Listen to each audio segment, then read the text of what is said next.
Coming to you live from my brother's apartment where the Wi-Fi is good. We don't have a theme song, so I have to open the show with some musical element. Let me give it a shot. WrestleZone! It's not the same. It's not the same without the guitar. Hi, everybody. I'm Kevin Kellum. We are live here on Facebook. You're checking it out also on YouTube or maybe listening in your ears while avoiding all the bad news. Thank you so much. We're talking about wrestling on a Wednesday after AEW and NXT. We'll get into all of the news, some of the sad news, and maybe some scandalous news, some gossip. Are we going to spill a sugary bowl of tea tonight? A story that no one in the wrestling world, maybe even the gossip pages, would want to know about? Ooh! We'll get into all of it. All right, we got AEW Double or Nothing this Saturday night. We're building to NXT TakeOver in your house. We have some big matches, all that stuff. If you're with us live, get in the comments below and tell us what you think about what's going on in the world of wrestling. Your comments may even pop up here on screen, but I'm not doing it alone. Robert Delicious DeFelice is with us. He is in a pink shirt there down in your right-hand corner of the screen. Robert, why the pink shirt today? Because on Wednesdays we wear pink, Kevin. Speaking of mean girls, the mean girls of Rest Friends are with us. Hello, Rest Friends. Hi, Rest Friends. Teddy and Iridian are here. Iridian, been giving Robert hell the past few times we've had you on the podcast, and I expect you, as you pose like a Disney princess. Here I am. Here I am. I'm gonna start the shit. We're gonna get into all of that.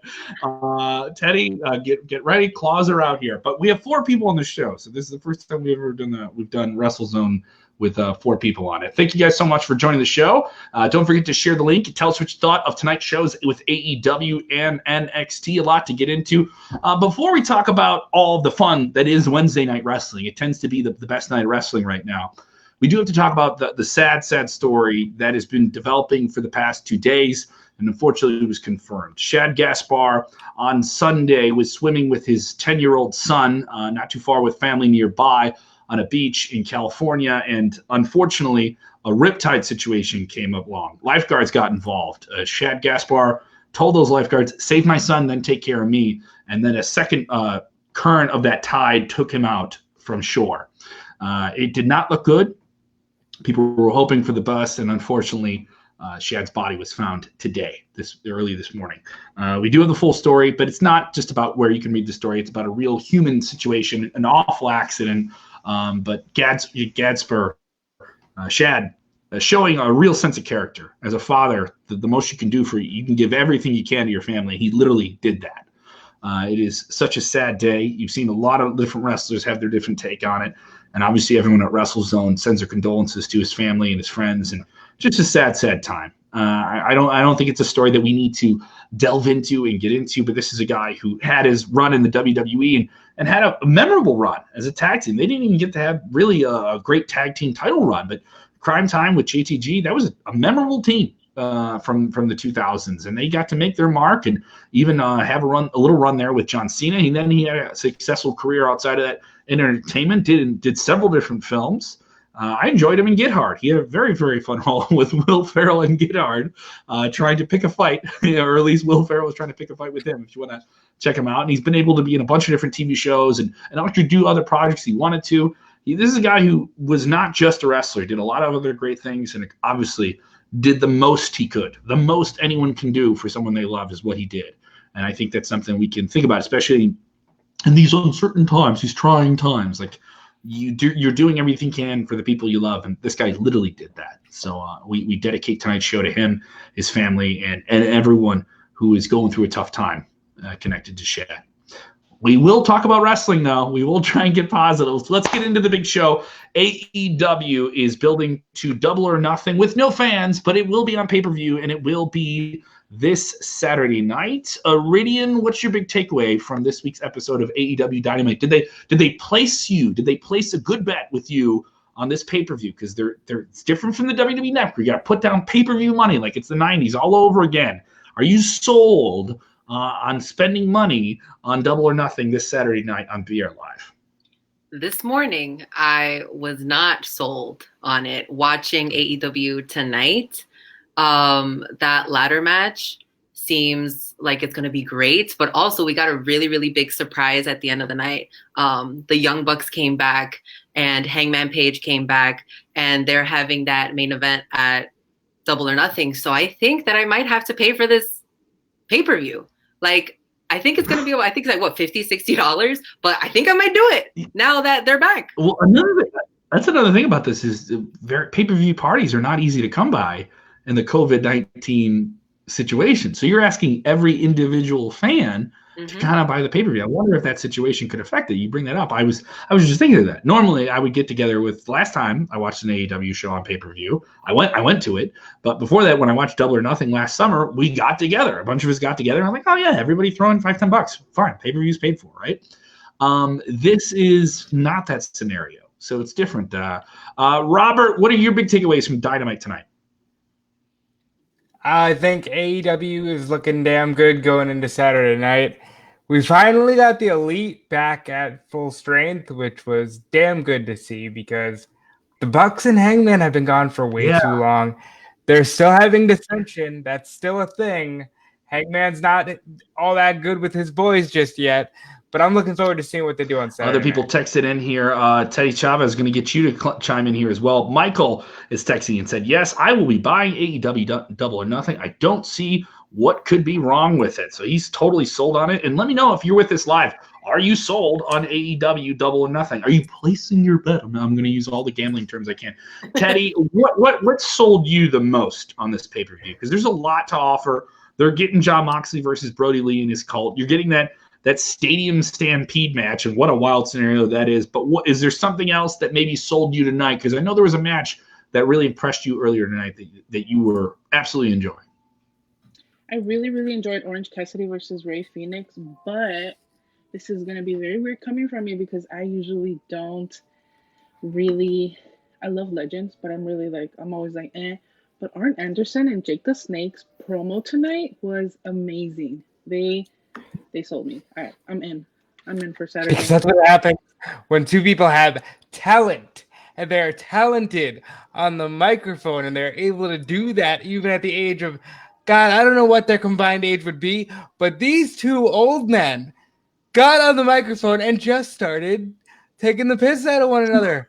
Arn Anderson said, I'm going to spine buster you and then stick your head where the sun doesn't shine. And that's after Mike Tyson knocks you out. That's another thing. Mike Tyson is getting physical on Saturday night. If you want to sell for this pay-per-view, Mike Tyson's getting physical.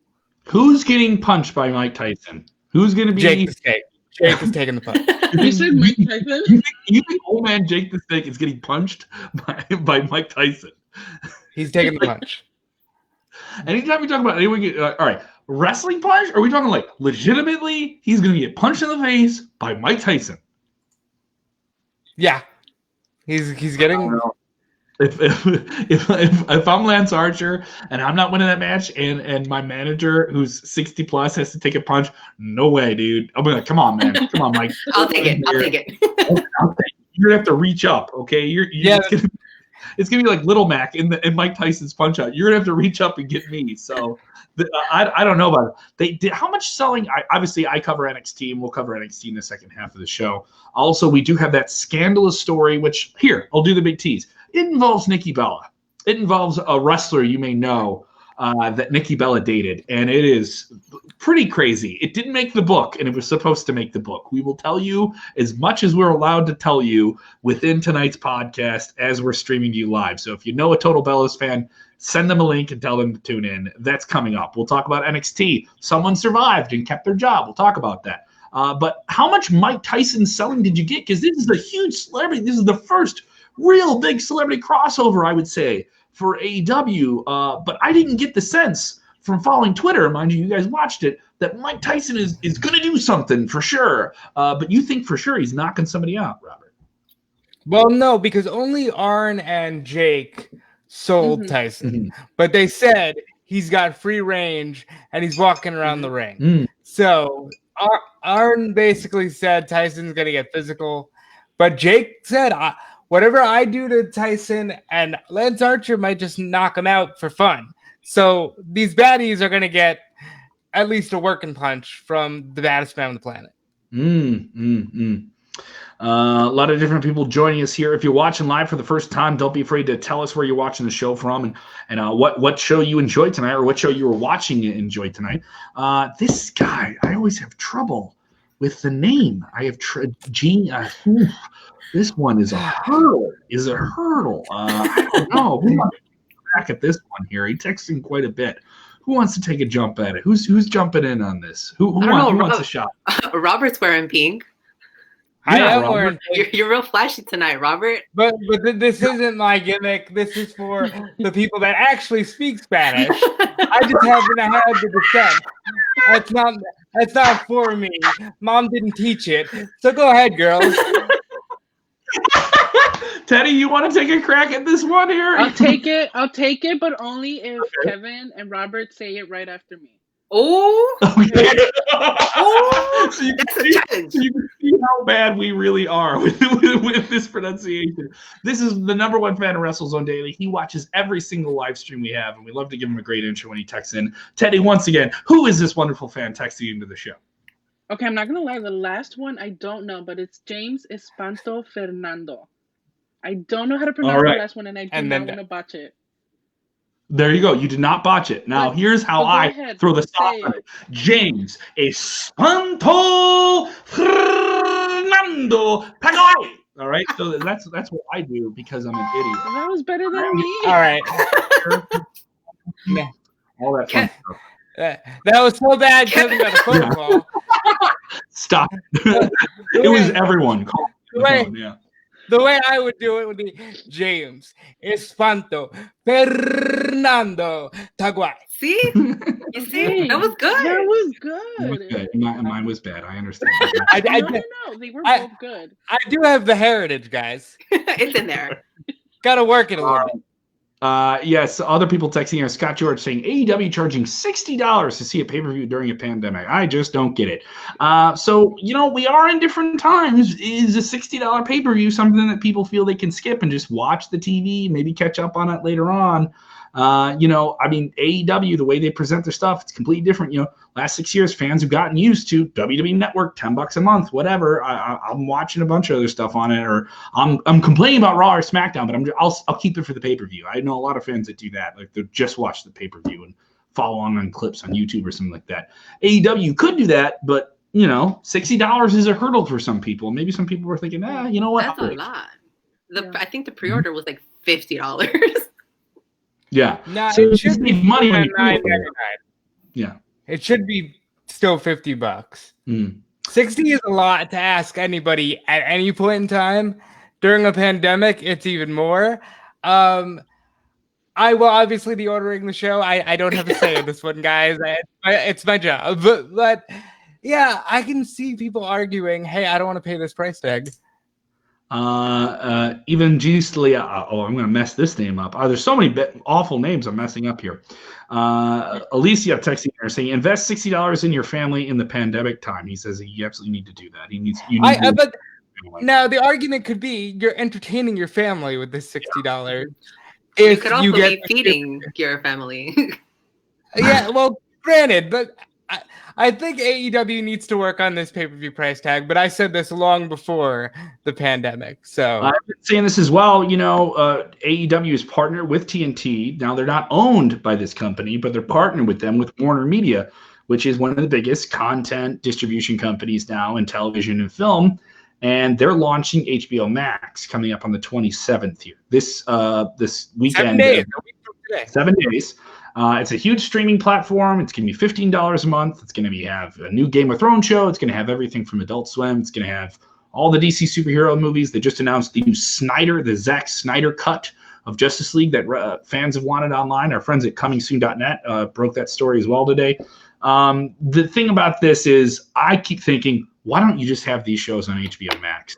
Now, the thing is with HBO Max, there's no live streaming portal to it, and that's why they have BR Live, it's just for sports. But if I was them, I'd be like, can we get this thing to stream on HBO Max for $15 a month, and you guys would be happy. But I don't think wrestling is something that is being positioned at all on HBO Max at this point, which is kind of unfortunate when you actually think about it. But Let's talk about the matches that are kind of being sold here tonight. Jon Moxley got to be a real badass. What do you think of him going into this thing with Brody Lee? Some people say it's a little bit too early for Brody Lee and his cult of the Dark Order to be challenging for the belts. Iridian, how are you feeling about Brody Lee and the Exalted One? I like Brody Lee. I at one point joined, the Dark Order. I was telling Teddy, I was like, should I not? Who knows? Kev, you told me not to. Quarantine, everyone's in the Dark Order, really. We all are. I think he's doing really well. You have these people. Why not use them? I don't think it's too soon. I think it's going to be a good match. Teddy, who do you got? Brody Lee or Jon Moxley? I feel like Moxley's keeping this belt coming out of Saturday. I don't know what favors it does for Brody Lee, though. Jon Moxley for sure. Brody Lee's in a cult. I'm not into cults. I'm so against that. So Jon Moxley for sure. I'm telling you, man. I think COVID-19 is a good time to launch a cult. Good time. Good time for a cult. I think that's what happened here. I think that's how Brody Lee kind of got the edge because he took advantage of the pandemic. Here's the thing. Jon Moxley's evergreen. He can lose this title on Saturday night, win it back when there's fans, and Brody Lee is preserved. But I'm going to go and say we get a dusty finish. This doesn't have to close the show. We've got a Stadium Stampede and an inaugural championship match. I think we get a dusty finish. Brody leaves with the belt, and we hold on to this for a little bit longer. Tell me about this Stadium Stampede match. Now, of course, the Young Bucks and Hangman Page made their returns, a big conclusion to tonight's episode. We have not seen the Young Bucks in, over 2 months now, and they are two big parts of AEW's formula. And those are two really, really big names that haven't been there. And Hangman Page, we've seen him on Being the Elite, but obviously he's been saying he isn't going to be on TV. And we felt maybe him and Kenny Omega were breaking up as a tag team, even though they're the tag team champions. There's so much fraction. Is the Elite breaking up? How could they even take on the Inner Circle? We were supposed to get blood and guts in a cage. We're not getting that because there's no fans. I don't think you want to have a blood and guts match with no fans there. But in terms of taking the entire there's no fans here concept, AEW is taking it to a whole nother level. Now, Daily Place, where this match will be going on, is a part of the Jacksonville Jaguars complex, but this match will not take place in Daily Place. It'll be across the street in the TIAA Stadium. It'll be a match in an empty stadium with the ring on the 50-yard line. That is an insane visual. That is the biggest big-time visual thing I think that AEW's done. This has sort of sold me on the pay-per-view. This is the wild nature that I think AEW can get away with, that their fans embrace and their wrestlers embrace. The idea of the faction element is something they put so much time into. It was something they put time into before Revolution, before Full Gear, those big segments where they had the Elite versus a group of other people, mostly the Inner Circle, paid off, and now we're getting another version of it. I think it's probably the most compelling match on the card, much more compelling than Moxley and Brody, and that's no shot to them. It's a clear difference. I would almost have this be the last match of the night. I know AEW is very much a wrestling purist brand. It's about the title. The title has to go on last. How dare you disrespect your world champion? All those things. But come on, this sounds like the biggest match on the card. It is, but at the end of the day, they are a purist brand. I'm going to go ahead and say they leave it to the inaugural TNT Championship match because it's a title match, it's a new thing, and it's got Mike Tyson. So I think that closes the show. It's not a bad take there as well. We're getting Cody versus Murdoch, but Edie, how do you feel about this? This has a lot of possibilities for a bunch of different crazy stuff on it, doesn't it? I know this is going to be crazy, and that visual, like you just said, is going to be amazing. As soon as I saw those curls running towards the fight at the main event for AEW tonight, I texted Teddy and I was like, yeehawing on Twitter. I was like, oh my God, Hangman's back. The Bucks are back. It's happening. So I'm super excited for this. I'm telling you, that alone, like having the Young Bucks back, having Kenny still have beef with Hangman Page, like that's selling me. Teddy, do we get the heel turn though? They've teased this for a long time. I was at Revolution. We thought we were going to get the heel turn. We thought Hangman Page, who had a losing streak before he had this tag team with Kenny, and then they took on the Bucks. Obviously, they're in a faction that can have matches against each other, which is okay. I guess in AEW logic, I guess that clicks. But do we get the heel turn? Does Hangman say, no, I'm taking my curly locks elsewhere. I'm not friends with you guys anymore? You know what? I feel like after all this time, I think if he wanted to turn heel, he would have already. Maybe they're gonna have someone else turn heel. That's how I feel. It's been such a long time of them teasing Hangman turning heel. I just think it's not gonna happen. You know, you're right. There's a lot of things they teased and teased and teased, and we were supposed to get a blood and guts match, and obviously the whole COVID situation changed that all. So, and I wonder what matches we would have gotten, and wrestlers we're not getting because they have to limit how many people can be at a show. So there has to be something else for that. So AEW Double or Nothing will be this Saturday night. You can get it on pay-per-view through BR Live. Internationally, you can get it with Fight.tv. And through traditional pay-per-view subscribers with your cable provider and all that good stuff. Of course, we'll have live coverage and a live post show, so make sure your notifications are on. If you want to join us for the live shows, you're on Facebook, like our page and follow it, so then you get those notifications on. It's another hurdle that Mr. Zuckerberg would like you to do so he can, sell you more Cheerios or something. I don't know. I teased that we would get into this scandalous story. We will talk about NXT because someone actually got to win another few weeks in WWE before they were supposed to be released. And we got another phenomenal entrance from Karrion Kross. We'll talk about that in just a second. But Robert, John Cena, Nikki Bella. Now, Nikki Bella is someone that hardcore wrestling fans don't like at all because she's a woman, and I don't understand why there's ladies there. Wow. But that those people exist on the internet, and we constantly have to wash our hands of them. Like we literally have to wash our hands every day. But I have rest friends here, so we have a different perspective in terms of the reality of wrestling here. The biggest storyline, the biggest gossiping, will they or won't they, of the last 10 years in wrestling has been John Cena and Nikki Bella. And now we know for sure is they are not, and they will not be they. But Robert, I want you to lay this headline that this story. Can we give away this story to leave it for WrestleZone.com tomorrow morning? Because we're waiting for this thing to come through. Well, it will be available bright and early Thursday morning for you beautiful people. But I will say this, John Cena, it is no secret. He let cameras into his house as he told Nikki Bella, nah, you got to sign paperwork to live here. Like, I love you, but you're signing this paperwork and I'm going to need you to initial here. And I guess along with that came editorial rights concerning any future discussions about the relationship.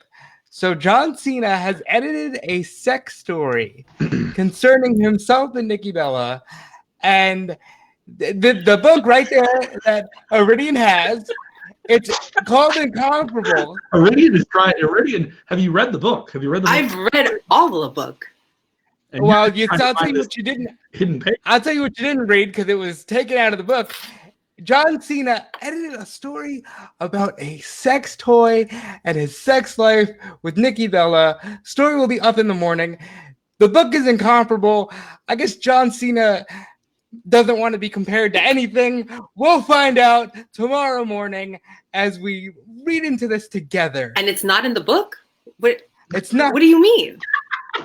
It's not in the book. I got John Cena said, you can't see me and you can't read this.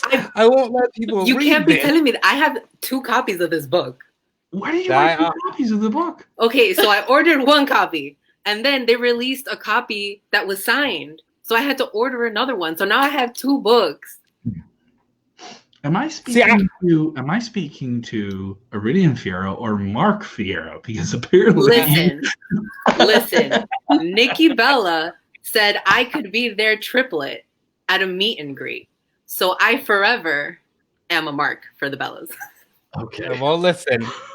The Bella twins, the Bella army is very strong. John Cena said no penetration here. No pun intended, or maybe there was. We'll find out tomorrow morning. Why would you say that word? The comments on this are insane. Saul texting in saying Cena is stuck in parts unknown and never coming back. We're talking about different parts here based on this story. So Stephen Chambers saying WrestleZone turning into the National Enquirer. Yeah, this is that type of story. Yeah. Yeah.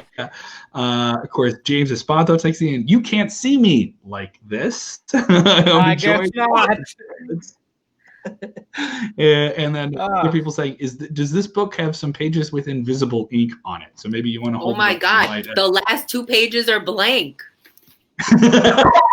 There it is. Look, blank page. Teddy, she has to buy her secret Bella Twins Army magnifying glass. Oh my God. I'm buying it. I need to read what's going on. Well, hold on. Do you think that Nikki Bella might have needed that magnifying glass? Do you think that's why this story was edited out? I have questions. John Cena is a big man. He spends a lot of time fancying the 5-knuckle shuffle. So there is a lot to be concerned with here. She didn't get up and walk away from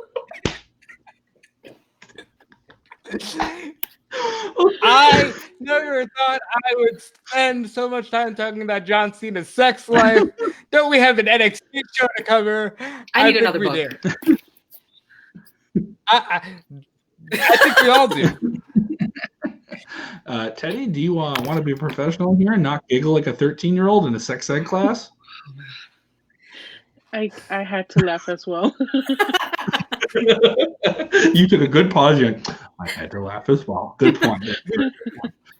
We will have that story completely as it's available, and we look at the quote-unquote transcript of what was not supposed to be out there, but is going to get out there. We've become aware of that. We'll have that for you tomorrow morning on WrestleZone.com on Thursday the 21st. If you're listening to the podcast, you can check it out now.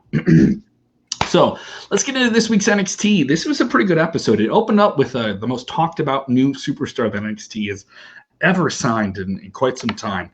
Karrion Kross, formerly known as Killer Kross, the vivacious Scarlett Bordeaux, a Chicago product of independent wrestling, at his side. Quite the entrance, black and white, the color. I wonder what this is going to look like. Fallen Prey, the whole idea that one guy is a walking apocalypse. Why people think we're dealing with an apocalypse is pretty impressive. He wrecks some jabroni and poses in smoke and fog, only for Tommaso Ciampa, the man he took out in his debut, to reappear and challenge him to a match at the upcoming NXT TakeOver in Your House. This is a big match, a big scenario. Dropping the mic and saying, welcome to the main event. Right away, Killer Kross is positioned with one of the biggest guys in NXT, possibly one of the franchise players. How big of a deal is this for him? That's a big statement. Jesus. Yeah. They're already giving him Tommaso. Mm-hmm. I think we bought into the hype a little bit here about Ciampa being the main event guy. Killer Kross is no slouch. I mean, this guy is money, and he is in a package right now that is going to make so much money and skip the line real quick, because that entrance with him and Scarlett, that alone is $1 million worth. So I'm looking forward to the future, and I think it starts with Karrion Kross beating Tommaso Ciampa in your house. Pretty big prediction there. Other big notes coming out of this week's I almost had NXT. I have to talk about so much wrestling every week. This coming out of this week's NXT. We're reading a lot of different things here. Building up this NXT Cruiserweight tournament. Fantasma El Hijo del Fantasma had his first big win. I really think that stands out. Winning this match, I really think he's in a position to do some big things going down the line here and moving ahead. But really the match that everyone was talking about in terms of the NXT Cruiserweight tournament this week was Drake Maverick. He was 1-1. He needed to win this match and block competition to advance. It makes his entire block now square up where they're going to have a triple threat. This was the match of the night. It wasn't the best match I've seen. It even had a kind of a sloppy, dusty finish. But Kushida, his opponent, was working over his arm this whole time. You almost thought he was going to break his arm. And Drake wouldn't tap out because Drake was released by the WWE, legitimately released by the WWE. to the point where they did a video on YouTube showing the release that he got mailed to him from Stamford, Connecticut, that he's not going to open until he knows for sure that he's out of this tournament. So it leaves a lot of people thinking, is this a big old workaroony? Well, if they're worked, work me over, okay? Take out all the screws and wrenches. This was Memphis to a T. This was Memphis heat. If there was a crowd, you could hear them yelling, "Let's go, Drake. Let's go." I was out of my seat. I love this. I am compelled into this. I think this is a guy who got himself over when the company said, we're not going to use you anymore. If that's what they did, and even if it is a work, I don't care because the story is just so good. He was the Drake. The referee was looking at him, different Drake, was going to say, "Hey, man, you want me to stop this match? You're going to get your arm broken." He's like, "Don't you stop this match." As he's almost about to get his arm broken, only for him to turn and miss a bulldog off the top rope into another arm bar to roll it over into a pin.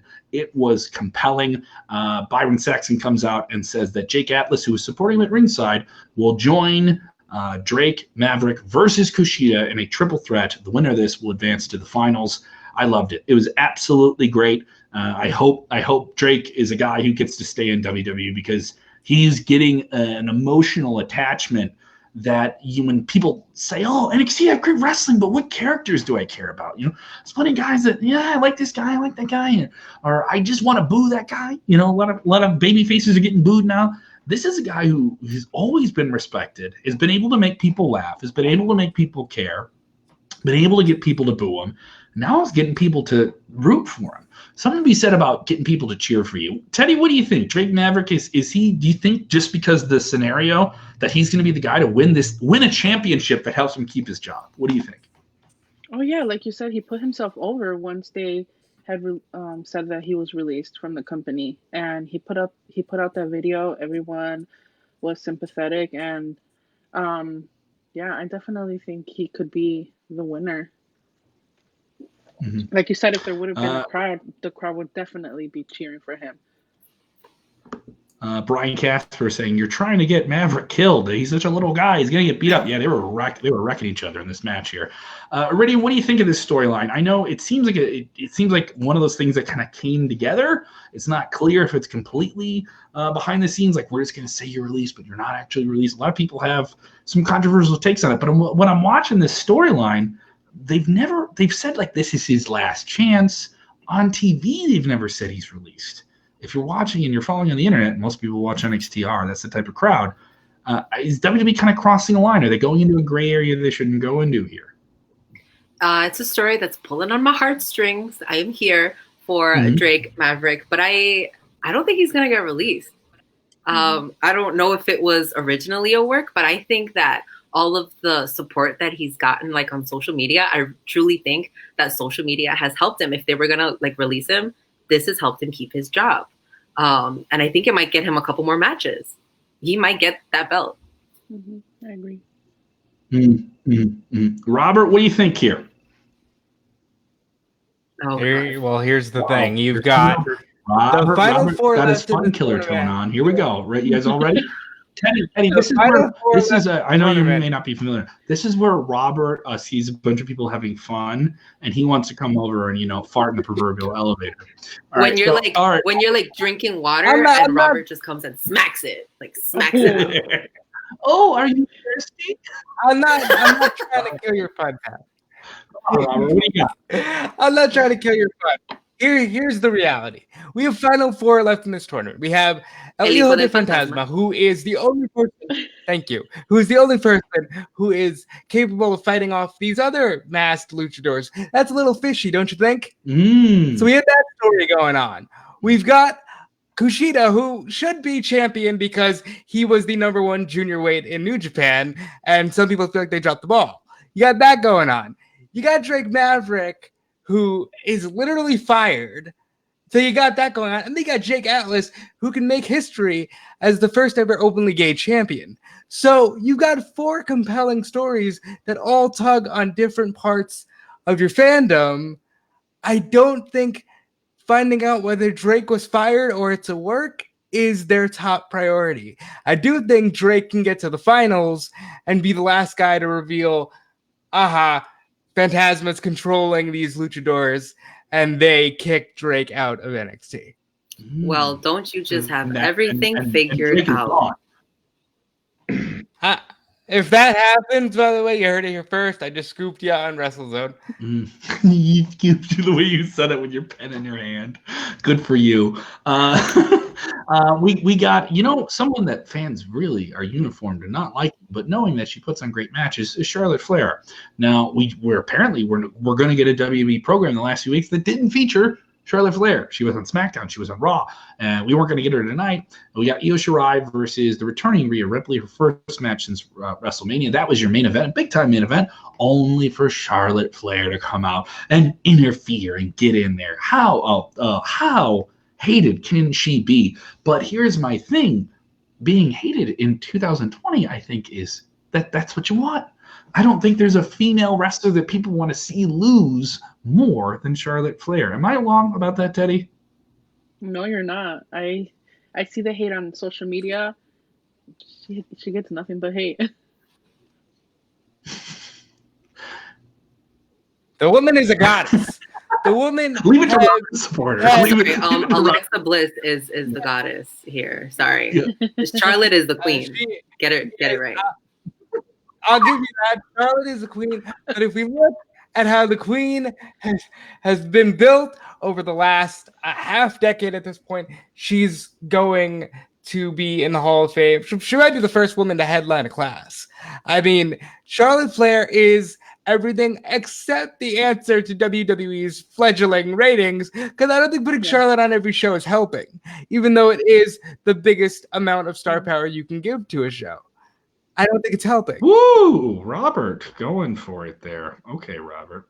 But what do we do here? What do we do with the NXT Women's Championship? I think because people want to see Charlotte lose, it's the most over women's championship in all of televised wrestling right now. All right? I think more fans could tell you who the NXT Women's Champion is right now than the AEW Women's Champion. And that is no shot at AEW or anyone else in wrestling. Charlotte is over because people despise her. They were so mad that she dethroned Rhea Ripley. And guess what? When you care and you care about who wins a match, they got you. They got you right here, right there in the hands. So In Your House is looking like a pretty strong show. I enjoyed this week's NXT. I'm going to give it a solid 8. A lot of new fun developments. A lot of cool matches were made coming up for In Your House. They did some great stuff with Keith Lee and Mia Yim. They're now a couple on television, possibly taking on Johnny Gargano and Candice LeRae. I thought that was pretty neat. A handful of developments. We got to see Adam Cole and the Undisputed Era go at it with Dexter Lumis, a man who could interrupt a sleeper hold that Roderick Strong applied to him by simply staring at his opponent with his creepy eyes. A man who can literally break a hold with his eyeballs. No one can do that in wrestling. But overall, I enjoyed this week's NXT. What did you guys think of AEW? Some must-see stuff that people have to see out of the show. Yeah, I'm going to say AEW gets a 7 for me. Top-notch show. They set up the pay-per-view well. And coming out of this show, we now have a pay-per-view. So I think all eyes should be on AEW. I'm giving AEW a 7 as well. I think they had a really, really good tag match from the women's division. It was really good. Setting up to also what's happening in Double or Nothing. And that match with Rey Fénix and Orange Cassidy, you just have to watch it. There was so much going on, especially at the end. I saw that slam on Twitter. That makes me really want to watch it. Teddy, what do you give it? 1 out of 10, what's your rating for tonight in AEW? Because that's what you guys watch. I give it an 8, but I'm an AEW mark. Like I said, I love the Arn Anderson and Jake the Roberts promo. I love that the Bucks and Heyman are back. Orange Cassidy and Rey Fénix, that was a great match. I think Britt Baker is getting so much better, both great on the mic and in the ring. So I give it an 8. That was great. A lot of people texting in here. People giving AEW's getting a 6.5. NXT's getting an 8 here from Saul. Laura Rock, really, she felt AEW tonight. She gives it a 7. So a lot of people watching both shows tonight. I can't do that. A couple months into this, I said it's too much. It's too much. It is way too much. Like, we got 4 people on screen. This is a lot for me right now. Me doing 2 wrestling shows, 2 different matches. I would lose my mind. It'd be way, way too much here. A lot of different takes here. So overall, We'll cover all the scandalous news tomorrow morning on WrestleZone. You will get that John Cena, Nikki Bella story. And if it aggravates you, go ahead and share it. You have the book there. Tell me about the book. I obviously, I don't think I'm in the prime audience for the book. This book did have a lot of attention on it when it came out. Yeah. Debuted pretty strongly on the charts. Yeah. You've read the whole thing, I presume? I have. Sell it, Rush friend. Make them want to buy it.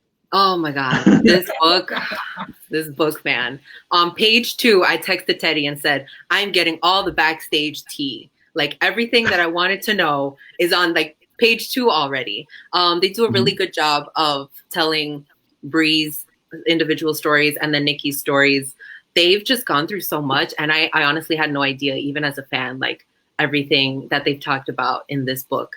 They even say that some of the stories, you know, their mom didn't even know about until, you know, they were writing this book. So it's just, I'm not going to say any spoilers, but honestly, it's a really, really great read. They mention people without mentioning people. So you know who they're talking about, whether it be like ex-boyfriends or, you know, promos that they've cut before. It's just interesting to see how everything works backstage. I mean, you know who they were talking about when listen, what I'm gonna say is about John Cena. He is not mentioned. We have talked more about John Cena. He's not mentioned by name in this book, but you know he's not allowed to be. He's not allowed to be. And there's a female that's in this book that they talk about that they don't mention. They don't have him by name in the book. No. You're telling me they don't have his name in the book at once? They don't. He's not allowed at all. So I mean, it was one thing. I'm not this sex toy story that we're gonna have, and obviously we don't know everything about it. All I know is that's what was taken out of the book. Now you're telling me a lot more here. So no. Fully serious. They're not allowed to mention John. It's crazy, and it's good stuff. Tell him to stop. No, stop. Cut his mic off. Cut it off. Turn it off. Get him out of this chat. Overall, obviously, I know the book revealed some awful things that they endured as teenagers in their upbringing, and I know there was a reveal of 2 different sexual assaults years before they were wrestlers, and they talked about it. And sending the book to their mother and saying, hey, here's some wine, here's this book. There's some things in the book you're going to find out about that you didn't know. Yeah. That has to be a hard read. It definitely is. I had to pause mid-book because there was just a lot going on. And when you get back to it, you're just like, it's crazy what they've gone through. And, you know, everything that they've to go on and accomplish everything that they have is just insane. Is it a must read for maybe some people that only got this certain idea of them? I mean, yes. reveal? I think that if you are not a fan of the Bellas and you read this book, I think you might become a fan. I'm selling it like that. I think it's great. Okay. Or maybe not necessarily a fan, but you'll start respecting them as human beings, because there's a lot of people that are just rude. Yeah. You laid in that. Ooh, yeah. When you, I mean, the Bella Twins, and we've said this on the show, they're always going to be disliked by our audience right here, but they did more for wrestling than anybody will ever give them credit for. Absolutely. Yeah. So people texting in asking, did we say that John Cena is an ass clown? No, we did not. I don't know what type of sex toy this was. I've never heard of an ass clown. I don't know where you can purchase it. All right, so we will look for that on Amazon. Don't tell us we told you to Google that. Yeah. We're if you're just joining us, there is this ridiculous story, and we just talked about this Bella book, and this is going to be the big thing that people are talking about tomorrow. Who cares about a double? This is going to get the retweets.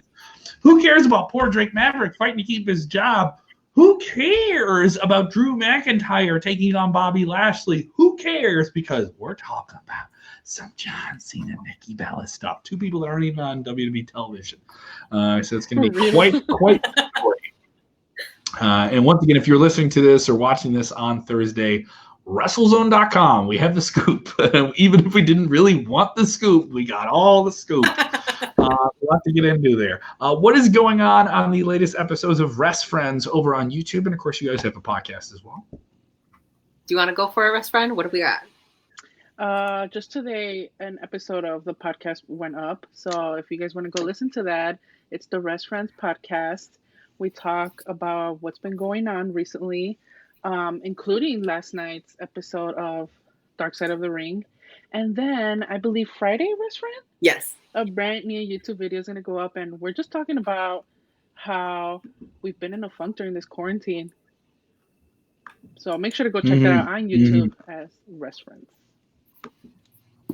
Robert, I know you're busy with other pro wrestling websites that you're contractually obligated to mention on WrestleZone. Before you mention anything, WrestleZone, one of the world's most trafficked pro wrestling news sites. And now Robert's going to talk about another one. There we go. Go ahead, Robert. On top of the WrestleZone, which I am here more than any other place. I also do Smart Out Moment with Tony Mango and Cal Muggins, and we just recorded our preview for Double or Nothing. We'll be doing our review on Saturday night, and also Saturday night I'll be doing the Double or Nothing news over on Fightful.com. You know the deal. Follow me on Twitter at Instagram at DudePolice. I won't say his name, but we got a lot of comments about this, so I do want to just go roundtable real quick. Owen Hart, Dark Side of the Ring. Who saw it? I could not bring myself to watch it. I flat out told Kevin, if you don't want to cry, don't watch the episode. And I texted you, I think late last night. I was working on some other things, and I just wrapped up some other stuff that we were doing here on the website, behind the scenes, and different things I'm going to mention here. A really great fundraiser that I'm working with here locally in Chicago with everything going on. So I was kind of communicating. I was like, do I want to? And I was looking at Twitter, and it was the #1 trend on Twitter, which was very impressive. And kudos to Vice and Darkside and the team and Evan Husney. We have a great interview with Evan Husney, the producer of the show, and he told us this episode would change the way fans view this story and view Owen Hart and how he should be remembered, and his family, who have kept up this idea that they do not want him to be honored by WWE in the Hall of Fame. And I think the big thing coming out of this, Iridian and Teddy, did you guys both get to see it, obviously? Yeah. I saw on Twitter, and this is me. I knew what the show was going to cover. All right. I got to talk to some people who got to see it before it aired, and they said it is a hard watch. How hard of a watch was this? These are well done documentaries, but I understand this one because it's dealing with a very real tragedy that people experience in real time. But there was so much more exposed about this in this documentary. Yeah, Teddy and I talked about it on the podcast that after every commercial break, it just kept getting harder to watch. It was just worse. Teddy was watching it with a box of Kleenex. Like, it really was. It was just really intense. It was emotional. I was speechless. Like, honestly, after it. Words afterwards. Yeah, it was very, very sad. Yeah, you think you know the story of Owen's death, and I promise you, whatever feelings you have about him going in the Hall of Fame are going to go out the window when you hear his children talk about what they want for their father's legacy. And it was a hard watch, but I think it's a must watch. I agree. I can agree with that. Mm-hmm. Yeah, and there is some positive that came out of it. I think that was a big thing is Martha Hart, Owen's widow, his wife, and the mother of his kids, has developed this organization with money that came from that legal settlement and everything that came out of that, and has done a lot of good for other people. And, the big phrase that I saw a lot of people quote online is that Owen's son saying, I don't want his name on an award associated with WWE. I want his legacy to be this, the things that we're doing with this. Yeah. He wasn't just a wrestler. And I think a lot of fans who maybe didn't see this episode until last night were like, he should be in the Hall of Fame. Just let him be in the WWE Hall of Fame, right? And now kind of understand, like, all right, I get it. His kids don't want it. His wife doesn't want it. Let's not do it. Yeah. And I think a couple of years ago, WWE stopped pushing for that and said, like, oh yeah, sure, we would want it. Plenty of people from the company behind the scenes have said, yeah, we would want it, but it's just not something that's going to happen. And now I think we kind of understand why, and it makes a lot more sense now. There's no good way to spin it. It is a fantastic end to the show. If you've not seen any of the Dark Side episodes or Dark Side of the Ring, it's not topical wrestling. This is a documentary series. What a way to end to season 2. It's very nice that Vice, a channel that's known for documentaries, got behind wrestling. It'd be nice if they could do a show that wasn't nearly as sad. A lot of these episodes are quite sad. Yeah. And some ones this season that were a little bit lighter. Brawl for All was a lighter story. But I mean, plenty of these were pretty grisly and pulpy and dark. And if you just want to watch wrestling as a circus freak show and you're not a wrestling fan, you could watch the show and think that wrestling is an insane world. It should be illegal if you wanted to take that. Is there any episodes this season that stood out for you guys, though? For me, definitely the Chris Benoit one. Mm-hmm. So yeah, that was definitely. Jimmy Snuka. What a way to end the season. They started with that and they ended with this, right? Yes. Teddy, what about you? The Jimmy Snuka one was pretty insane as well. Yeah, I agree. Also, Chris Benoit, of course. Yeah, that one. I cried a lot in that one as well. I'm such an emotional wreck. I mean, but watching these things will make you that way. I'm gonna go ahead and say, have a little bit of a laugh and watch the David Schultz one, just because it's not as like I'm going to stab you in the heart and not stop. Certainly controversial in terms of wrestling. Yeah. I was telling Radiant last night, I'm like, it's so crazy how a lot of these episodes just show you who Vince McMahon is, the other side of Vince McMahon, I guess. There is that. There is like, if you don't like Vince, this is the show for you, because they're really throwing out the shady stuff that Vince and the company have done over the years. But and there's other episodes where I thought the WWE with this awful perpetrator would be made to look as bad as they were, and they didn't. Obviously, this Owen Hart episode didn't. The whole thing was awful all the way around. I don't think there was there was not a hero in this story besides Owen's family. But there was other ones I thought that would make the company look particularly bad. I was watching the Road Warriors episode. It was like, I think a lot of people are going to bash WWE for they didn't do anything with the Road Warriors when they got them. And really, no, it's just about, these guys didn't get along and they still tried to make it work as a tag team. And eventually when they did, they didn't get it on their second or third shot. And I was like, oh, I thought they would really go for that. Or the Brawl for All episode was just like, here are the two guys that really wanted this and pushed this. And it was Vince Russo and this other guy. And they went with it and it was a bad idea. And so some of them, I thought they would go in more harder on WWE and Vince, right? Because it's a fun, smarky thing that people like to say, but it didn't happen. This particular episode last night, though, didn't do him any favors, and added a lot more light to that to this situation here in general. Look, I definitely think we'll get another season of the show, but I don't know how many more dark wrestling stories do you think they have? They're there. I could imagine there's a bunch, yeah.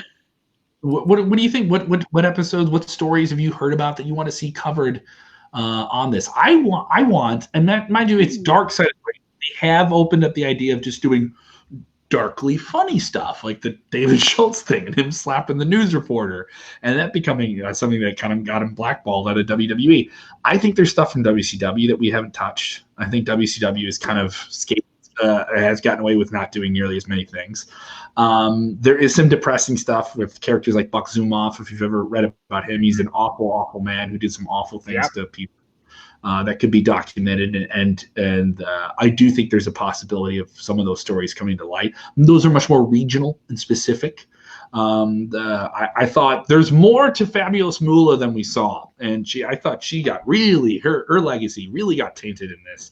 And you're doing that with somebody who passed away, so that's something else in general. And there's plenty of characters, I think, and you can talk about the different times of racial inclusiveness in wrestling is something you could talk about. There's a lot of that.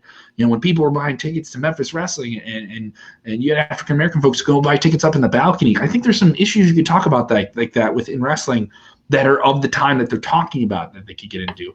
And there's some silly stuff. I would love an entire episode about Jim Cornette going off on some lady at the Dairy Queen drive-thru. If you've ever seen That they could do a whole episode on wrestling road trip stories. Robert, They what could do you do a want? whole series on Jim Cornette. I was gonna say the same thing. They could do a whole season on Jim Cornette. Yeah. But you see, that's where you're wrong, because Cornette doesn't give you the dark side of the ring unless you're just going to go into the kind of cranky old man that Jim has become. If you're going to do dark side of the ring, Kind of cranky. That's what you call him now. I'm being very nice.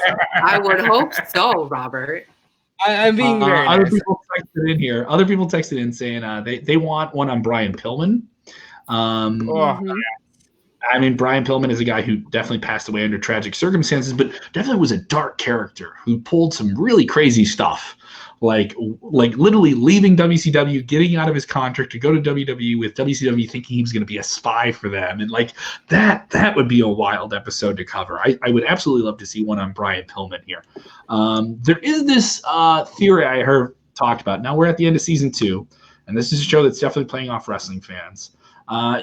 You guys may be familiar with the name Dave Prazak. Now, Dave Prazak is the promoter and main producer behind Shimmer, very influential wrestling promotion the last 15, 20 years, launched careers of almost any big female wrestling talent. He put out a tweet. I thought it was very provocative, and this is a guy who's over 20 years in the business. He said, I like Dark Side, but I'd love them to do one episode where they don't make the central person look like a bad person who is still alive. Like but then that defeats the whole purpose of the show. Is it's supposed to be about the dark side of wrestling? Is there a way they could do positive stories in some way? I don't know. No, because you can't do Dark Side of the Ring without, that just is what it is. It's the dark side of the ring. I mean, you're not saying, oh, but it's so great because, things with Martha and WWE worked out, or, the whole Benoit thing. There is no bright side. Once you get past June 2007, there's no bright side. You don't get that. Like, there's just nothing you can do. If you really are desperate, you can maybe say Flair, because he's just been turbulent his whole life and he's kind of turned it around in his latter years. I don't know. Yeah, but I mean, the ESPN got that 30 for 30 on him that was long and it was nearly the length of a movie. And he's put out a book and he's been open about it. I don't know how much more of a Flair story you could tell. I think there's some like the David Schultz story was a story we heard about, but we got a lot more depth and clarity and really showing off this obscure character that we heard about that is much more of a human interest story, and that's really what the series is. It's human interest stories within the world of wrestling, which is already a over the top world. Plenty of stories out there. I think there's a bunch of stuff in Lucha. Lucha has had a huge problem with organized crime involved with it. That's been a big problem over in Japan. I think those would be incredible stories. They did one about how organized crime was an issue with Dino Bravo and how they believe that was how he lost his life. I think there's a bunch of different stuff they can do in Japan and Mexico that are all there that could go out there and be touched. One story I would love to see covered, and you want to talk about just gruesome stories, is Mitsuharu Misawa, a legendary professional wrestler in Japan, the man who started pro wrestling, Noah, and lost his life in the ring. And in a match, and it was a brutal story. I remember I was doing the Rumble radio show at the time, and this was something that was like, how do we even cover this? Like, I'm in college, and you're like, how do we even approach this? And I think that is a story that could definitely be looked at and covered for sure. Other people texting in here. Once again, this weekend we'll have you covered on AEW Nothing. People are, how do you pay for a show? Pay per view? Is that where you're at? You're paying me to pay for the viewing of it? Joseph texting in saying Double or Nothing should be free or $30 maximum, not $50, but we'll have the whole thing covered for you this weekend at WrestleZone.com. I do want to bring this up now, Robert. You are outnumbered here. You are in the as we have mentioned, Florida, or as I call it, the genitalia of America.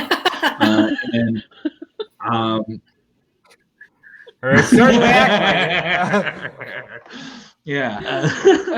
Think of that when you go to your next Disney World trip. We're in Chicago, and Teddy, I could bring it up to you. I could bring it up to you, Ridian. You've been to maybe the Riv. You've been to maybe the Vic. You've been to the Metro. You've been to some of the great rock clubs in Chicago that have launched careers that a lot of people, no matter where you're watching, the names Nirvana, Pearl Jam, the Smashing Pumpkins, Kanye West. Some of these big names in music broke in Chicago coming up, and this was the stop they had to tour on and to propel themselves to big things and come back to. And these are venues that I work with closely at my other job at 101 WKQX, one of the big alternative rock radio stations in America. And starting tomorrow on Thursday the 21st and going into the 22nd, we will have a 34-hour radiothon on 101 WKQX. You can listen to it anywhere on the world on iHeart, TuneIn, any app you want. To simply say to your Alexa, play 101 WKQX, and you are going to hear something wild. A 34-hour radiothon to raise money for these venues where the biggest names in rock music, alternative music have been. We're going to hear all the stories backstage, and we're going to raise money in the process. 101WKQX.com is lining up here with the Chicago Independent Venue League. We're going to raise money for all these different venues for their staff who are trying to get by. These are people that serve the drinks, that bring in the road crew, that do all that stuff. The people that make the best night of your life, you don't get to see them on stage. They're setting up the stage. So we're trying to save our stages. You can find the hashtag there. You can see the chatter there and jump in as well. And you can donate. You can donate to these venues. And maybe you've been to Chicago and you've gone and seen one of these clubs. Maybe you came in for Lollapalooza and you went to the after shows. 9 times out of 10, those were at one of these venues. I got to play at some of these clubs and do stand-ups. So these are places I want to see stay open. And there's different venues where you live that you could help out as well. Maybe this will spark you to go donate to the club that's in your town that you saw your favorite band at when you were in high school or college or just last week or before this thing not last week, obviously, but before this whole pandemic thing started. And go to 101WKQX.com, search the hashtag Save Our Stages, and tune in tomorrow. You will hear me on the street. I'm leaving my house to do this, and I'm calling in. We will have All Time Low on air with us tomorrow as well for the emo fans. Cage the Elephant will be joining us. Oh my God. Grandson, broadcast legend Jerry Bryant of JBTV will be on the show. This thing will go into the overnight hours. Some weird stuff is going to be on air. We're going to break the format. We're going to do a bunch of different things.